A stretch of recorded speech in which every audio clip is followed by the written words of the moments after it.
Mi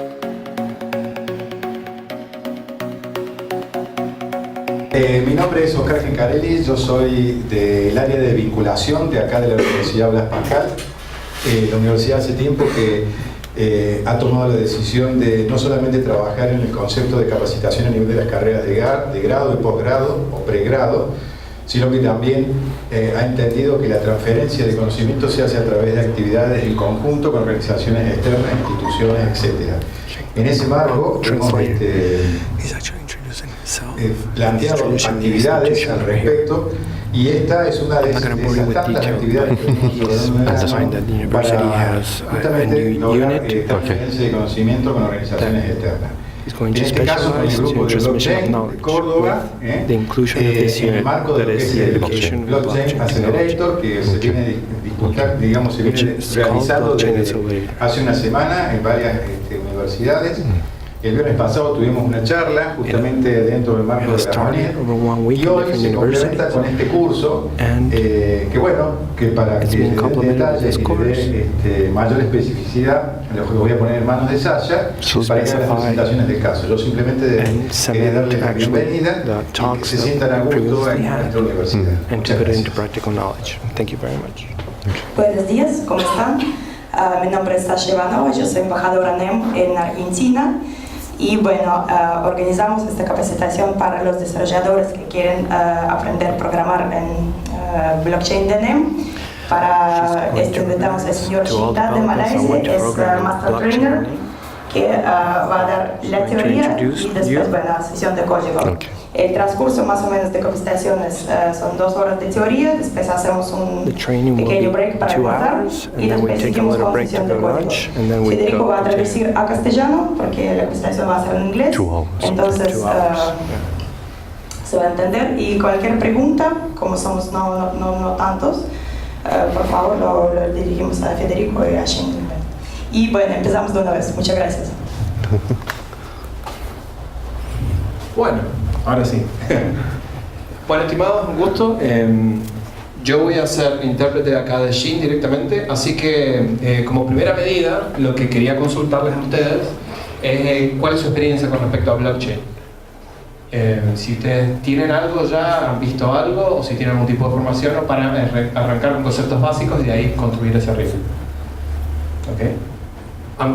Voy a parar acá. So, basic knowledge, so from the ground up, you don't have experience with blockchain. Okay, let's kick it up.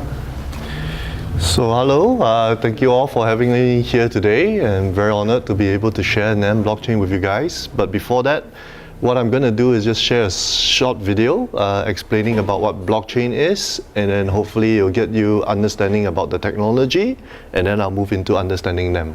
Yeah? Bueno, ¿qué tal? Saludos a todos. Muy agradecido por estar acá con ustedes. Antes de poder comenzar la charla, voy a compartir, además de esto, un video introductorio para tener todos una noción de qué es blockchain, así podamos empezar a arrancar con el curso.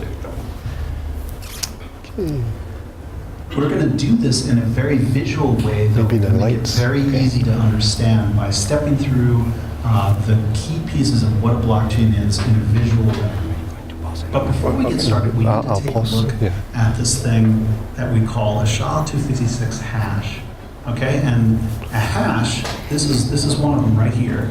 A hash looks like a bunch of random numbers. And essentially what it is, it's a fingerprint of some digital data. And it just so happens it's a fingerprint of whatever I type in this box.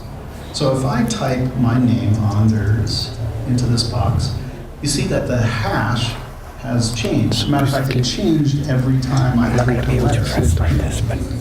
So basically you just pause every part. Okay, so this you see the top is hash blockchain. I'm going to pause at every end of it before we move on. Right? Every what? Okay, so every end of it. Okay. So let's just say once hash over, then And then I do a summary of what happened. The same exact hash. In that sense, it's a digital fingerprint of this data. Whatever data is here, every time you type exactly the same data, you get exactly the same hash. And I can type anything I want. So you can have nothing, like this, E3B0, that's the hash of nothing. Or you could type tons and tons of stuff. As a matter of fact, you could put like the Library of Congress in here and you would get a hash. And the interesting thing about it is, regardless of if there's a tiny amount of information, no information, or the entire Library of Congress, you're always going to get a hash that is this long, this many characters. So you're not going to be able to pre-guess what this is. You kind of have to put the Library of Congress in here to figure out what the hash is, but you'll always get exactly the same hash regardless of how many times you put exactly the same information in. So what I'm going to do is extend this idea of a hash into something that we're going to call a block. All right. Okay. Yeah, so basically the hash is always going to be the same when the input is the same, but you can't guess the hash. So if the input's the same, you get the same hash. It's a very powerful tool. Okay. Bueno, esto es básicamente una explicación de lo que es el SHA-256, lo que es el hash. El concepto básico que explica el video, básicamente, es que en la parte de abajo del hash se traduce una analogía como una huella digital del dato que tiene como input. Entonces, a cualquier dato que sea como input va a tener el mismo hash. Y esto es muy importante para más adelante tener el concepto. Uno puede poner cualquier cantidad de datos, que si siempre va a ser el mismo input, el hash va a ser siempre el mismo output en sí. Y dentro de esa parte de datos se puede codificar cualquier tipo de información y vamos a obtener un tipo de hash distinto dependiendo de la diferente información que uno coloque en data. All right, so let's take a look at a block. Bien, ahora trasladamos esto a un concepto de que es bloque. And it's exactly like the hash, it's just that data section I've broken out now into 3 sections. One called block, this is just some kind of a number, this is block number 1. A nonce, which is just yet another number, we'll go into what that is in a second. And then just some more data, just very similarly to the way that we had it before. However, the hash of this, which includes all of this information up here, is down here, and it begins with 4 zeros. You see that? Yeah, it's a relatively unusual hash. You know, most of them are not really going to start with 4 zeros like that, but this one happens to. And because it does, totally arbitrarily, I'm going to say that this block is signed. Okay? So what would happen if I were to change any one piece of this information? Let's say if I were to type something here, right? The hash is going to change. And what's the chance of that if I type letters, this hash is going to start with 4 zeros? Pretty low, it's probably not, right? So let's see what happens when I do that. I'm just going to say hi. Oh, look at that, right? This hash does not start with 4 zeros. And so the big background here is turned red. So now you know that this block with this information in it is not a valid or a signed block. Okay, and that's where this nonce comes in.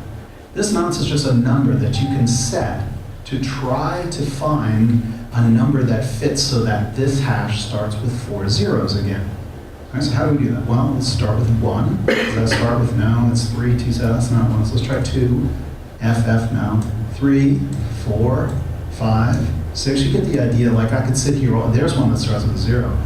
I could sit here all day typing these numbers and trying to figure out one that actually is going to hash out to something that starts with 4 zeros. Going to take a long time. So here I have my little mind button. I'm sure you've been wondering what happens if I press that. So what's going to happen when I press this mind button is it's going to run through all the numbers from 1 all the way up to try to find one where the hash starts with 4 zeros. And this process is called miming. Let's do it right now. Now it's checking all of the numbers from 1 all the way up. There, now it's stopped at 59,396, and that one just happens to hash out to something that starts with 4 zeros, and it satisfies my little definition of what a signed block is. Okay, so that's a block. Yeah. You understand? So basically the input is this 3 information now, that's a block number, that's a nonce. And the nonce is basically just there to make sure that you get the 4 zeros at the frame. Yeah. Bueno, extrapolando el concepto de hash que vimos previamente en sí, de acuerdo a lo que veíamos, el input del data lo representaba como una huella dactilar en el hash. El concepto de bloque es similar, exactamente igual, pero se divide este dato en distintos tipos. Tenemos bloque, nonce, que es un número, y el data. Lo que hace el nonce es un número arbitrario que nos permite a nosotros obtener un hash con 4 ceros al comienzo. ¿Por qué 4 ceros al comienzo? Si yo coloco cualquier tipo de dato en sí y yo tengo este número nonce encima que me dice que el hash tiene 4 ceros en este caso, yo puedo considerar que eso está firmado. ¿En qué sentido? El nonce que yo tengo arriba me especifica que para ese dato y ese número de bloques obtengo un hash con 4 ceros que en este caso son 4 números arbitrarios que significan que eso me pertenece a mí. Entonces yo el nonce es como clave privada en sí, en lo cual yo puedo usar para codificar y demostrar que este hash o el dato que yo coloco ahí es particularmente mío. El proceso de cómo se encuentra este nonce en este caso lo demuestra el video mediante el cliquear en mine. Mine hace que pruebe cada uno de valores, una determinada cantidad de números desde el 1 hasta el infinito, de forma tal que el hash quede con 4 ceros al comienzo, ¿sí? Entonces, ese fue el concepto de hash y ahora estamos extendiendo lo que es el concepto de bloque. Now, can you tell me what a blockchain is?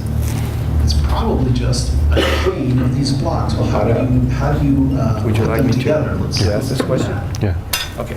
So, teniendo en cuenta que es un hash y teniendo en cuenta que es un bloque, ¿se animarían ustedes a poder extender este concepto a que es una blockchain? Siguiendo y extrapolando conceptos, simplemente una blockchain sería una cadena de este tipo de bloques. Eso es lo que conforma una blockchain en sí. Y ahora pasa el video a demostrar cómo funcionarían estos conceptos de bloques encadenados unos con otros. All right, so here's my blockchain. I have block number 1. It has some kind of a nonce just like before. There's some data area to it. But then it has this previous. And here it's a bunch of zeros. Let's roll forward. So this is block 2 and block 3 and 4. This blockchain has 5 blocks on it, right? The previous here starts with 000 AE8, right? Is this number, AE8. And then this previous, B90 is this one over here, B90. So you can see that each block points backwards to the one before it. You remember that first block over here, there actually is no previous, so it's just a bunch of zeros. It's actually just a fake number.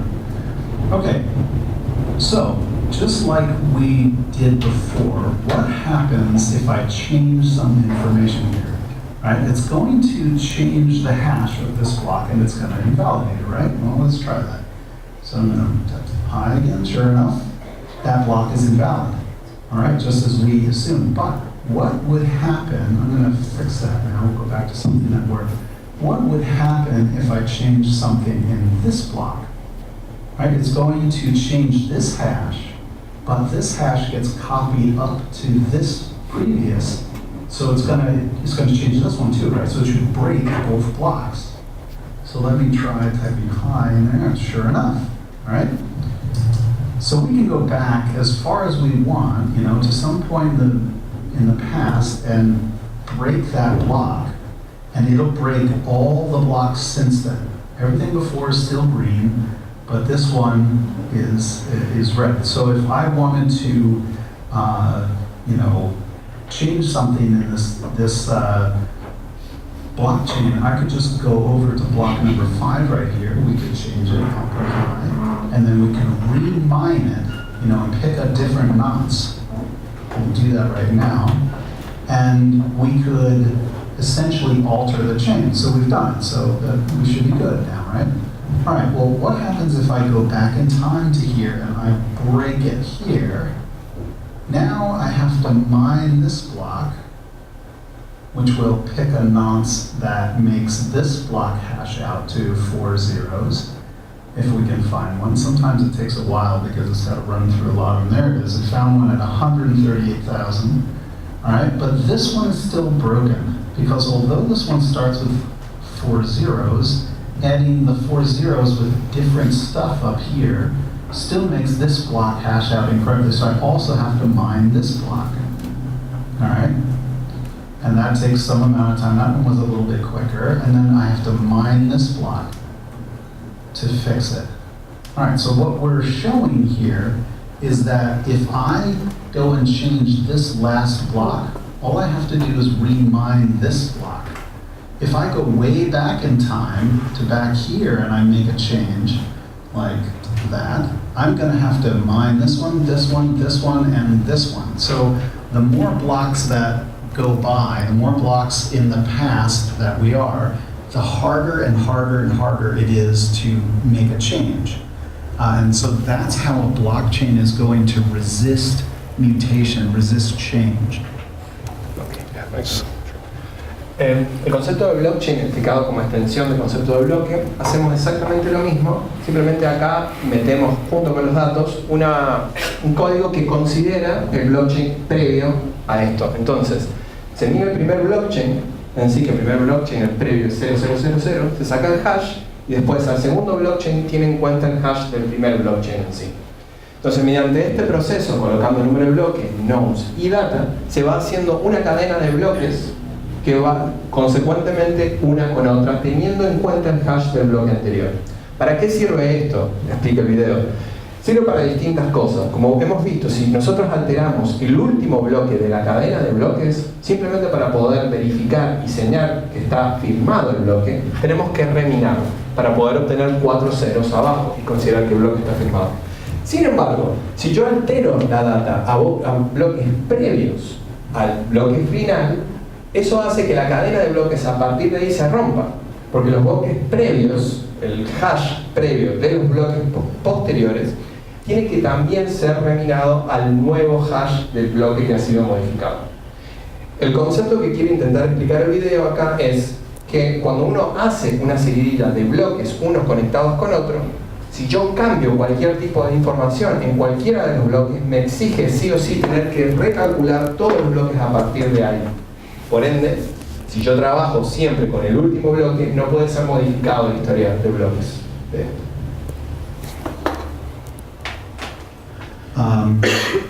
Okay, so now, like you know, I did. If I do this in this block here, you can see that I've changed it to high and I remined it, blah blah blah.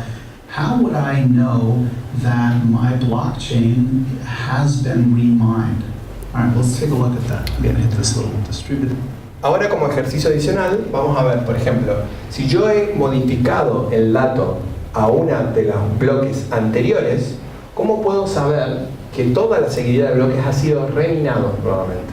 Eso es lo que procede a explicar el video. Okay. So now we have a distributed blockchain. It looks exactly like the last blockchain, okay? Up to 5. But this is peer A, the first peer. If we go down here, you can see here's peer B, and it happens to have an exact copy of the blockchain. There's actually also a peer C down here, right? And this could go on forever. There's many, many peers out on the internet, and they all have a complete copy of the blockchain. So in this case, if I look at this hash, it's 00E4B, right? If I go down to this one, I notice it also has E4B. If I go down to this last one, it has E4B, so they must be identical. And I'm going to demonstrate that by going here and typing something, type hi again, and then I will remine this block. And I've got some other number, now let's put some other number up here. So I should be able to mine this block.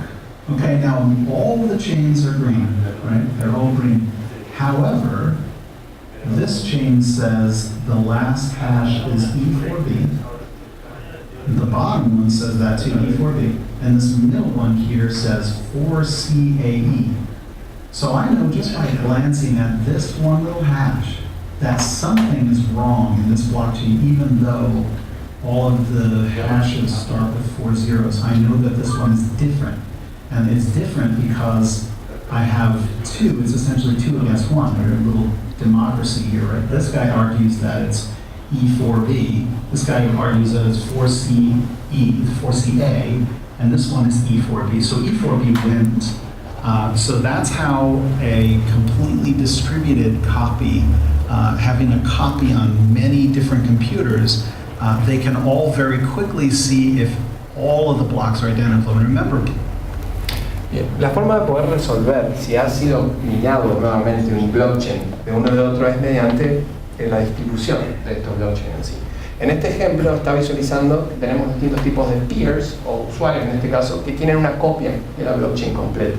Entonces simplemente si nosotros vemos que modificamos cualquiera de los bloques previos al último, se va a modificar el hash completo del bloque final. Entonces haciendo una comparativa de todos los hashes, si todos tienen una copia, es muy fácil darse cuenta cuál es la que no concuerda, porque el hash va a ser distinto. Por ende, de esa forma podemos saber quién ha modificado la blockchain dentro de todos los usuarios que nosotros tenemos dentro de la plataforma. blockchains can have, 400,000 or 500,000 blocks very easily. So rather than checking through all of them, all you really have to do is look at the hash of the most recent one, and you can see. Bien, las blockchains pueden tener miles y millones de bloques diferentes, pero simplemente es muy fácil darse cuenta si ha sido modificado cualquiera. Si el último bloque es distinto de uno de los otros, inevitablemente la información es diferente. Entonces el concepto lo que dice, lo que explica es que a último bloque con hash igual, la información es igual a la que poseen dentro de la chain en sí. No puede ser modificada porque no sería el mismo hash, no puede dar el mismo resultado. That if anything in the past, anything way back here was altered, you can tell by looking at this at the last block in this in the chain. It's going to hash out to something that doesn't start with 4 zeros and looks very different from what the hashes on the good chains are. Okay, so that's a blockchain. That's the entire thing. There is no more to it than that. But it's kind of not very useful because we don't have something in this data area that means anything. I keep typing my name or hi, and that's sort of irrelevant information. So what we really want is esto es todo lo que hay bajo la tecnología de blockchain. No hay más nada fuera de esto.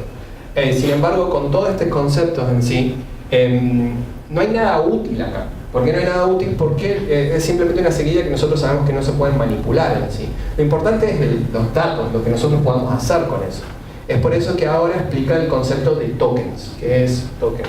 Y pasa a comentar sobre ello. Token. So let's do a token on our blockchain. All right, now look at this. So I have this token just totally arbitrarily. I'm calling these, I guess, dollars, right? So we have $25 from Darcy to Dingley. $4.27 go from Elizabeth to Jane. You get the idea. It's basically there's all these transactions that are happening, and I've just replaced the data with these transactions. And just like we saw before, so there's multiple blocks here. This one has more transactions. It doesn't matter how many transactions there are. There can be many, or there can be few, or none.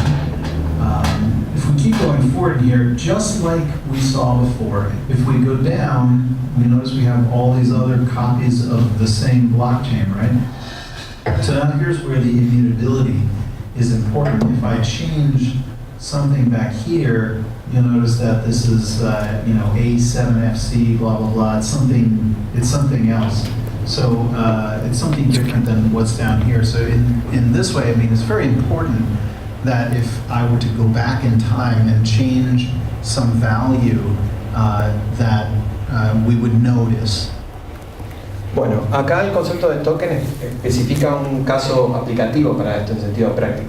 Si nosotros en la parte de data previamente visto colocamos esto que es un ledger, es suponer transacciones de dinero en sí, tiene el mismo fin, tiene una utilidad impresionante desde el punto en que si yo modifico cualquier transacción que ha pasado a lo largo del tiempo, puedo fácilmente detectar que ha sido manipulada o no. Por ende, si yo tengo varias copias de la blockchain en sí, si alguien es inviolable en el sentido de historial, históricamente es inviolable, y es muy fácil de darse cuenta cuándo es corrompida, violada o cambiada de cierta forma, porque las firmas no van a ser iguales y porque la forma de verificar es en el último bloque de la transacción será distinta. It's very important with money that you don't lose track, and that's the whole point of using a blockchain here. This is the whole point of resisting any kind of modifications, of things that have happened in the past. Es muy importante, sobre todo en el caso del dinero, es muy importante tener una trazabilidad del dinero en sí. Entonces, esta utilidad para todos estos sistemas contables hacen que esta herramienta sea realmente de mucho valor en esto. That's the reasoning behind using a blockchain to remember tokens.